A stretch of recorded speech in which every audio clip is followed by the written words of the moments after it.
Председателот на Унијата на млади сили на ВМРО ДПМНЕ на Кочани Кирил Ѓорѓиев денеска во седиштето на партијата одржа пресконференција на која потсети на ветените и нереализираните проекти на актуелната локална власт. При тоа тој направи споредба за сето тоа што ВМРО ДПМНЕ го имаше реализирано за време на владењето на локално ниво, кој според него е далеку повеќе и покорисно за граѓаните. Поминаа 100 дена од владењето на новата локална власт предводена од СДС.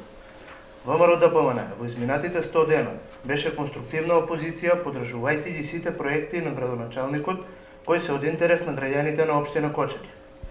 Во изминатите 100 дена од доаѓањето на новата локална власт под мотото Живот за сите, со нивните нови најавени проекти: чист воздух за сите, чиста вода за сите, плата од 500 евра за сите, подобар живот за сите, расчистување со непотизмот во сите слоеви на општествениот живот. Новата локална власт од овие проекти ги спроведе следните: незаконско зголемување на данокот на градежно земјиште,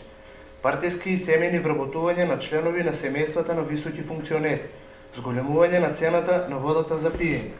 тампонирање на 500 метри изгреван асфалт на магистрален пат Кочани-Делчево, проект на ВМРО ДПМНЕ, поставување на 150 метри квадратни бекатон плочки, незаконска промена на раководители и директори на локално ниво под присила, уцена и закана,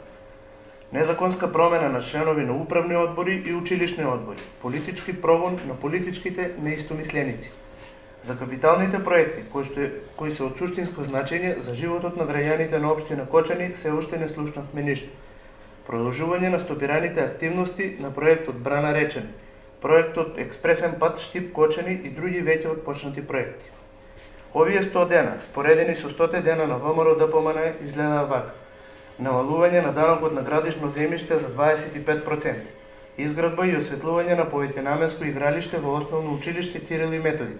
распишување на конкурс за изградба на фонтана и паркинг простор над Кочанска река за решавање на сообраќајниот метеж,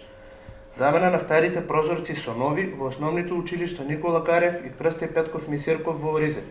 реновирање на мостот на Оризарска река и проширување и осветлување на влезот во населба Оризај, попис и замена на електричните улични светилки во периферните реони во Кочани, отпочната акција за изградба на подпорни ѕидови и многу други проекти. Од Општинскиот комитет на ВМРО ДПМНЕ велат дека ќе продолжат и во иднина будно да го следат владењето на СДСМ, а граѓаните се тие кои што кога ќе дојде време ќе оценат дали ветеното во предизборието се реализира или не.